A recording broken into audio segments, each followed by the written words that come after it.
You know who Haman is in the Quran? He is the minister, or one of the ministers of who? Fir'aun. Haman is mentioned in the Quran about 6 times.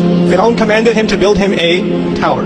Is there a mention of a Haman in the Bible? Is there a mention of Haman building a tower? Sure.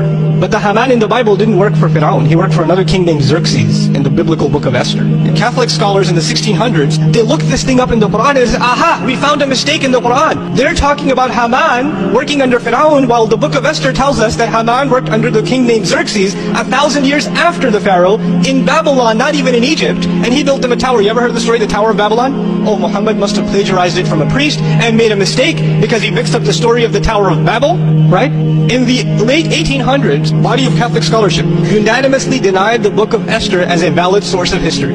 The Jewish Encyclopedia even now tells you the book of Esther has no historical value. Now check this out. See, what happened in the late 1800s was Egyptian hieroglyphics were now being revived as a language. Almost 2,000 years before the Prophet ﷺ, and they were revived by German and French scholars. The study is called Egyptology. So he travels to Germany to look up the names of different architects and constructors and ministers. What does he find? Haman, minister of the stone quarries. This name is discovered in the 1900s. They actually have a statue in Austria, Haman written on it underneath. They revived it from Egypt. His name is Haman. The fact that he's in charge of construction exists, and this is something they didn't have, but which speaker had? The Messenger of Allah. But actually the speaker is who then? Allah subhanahu wa ta'ala.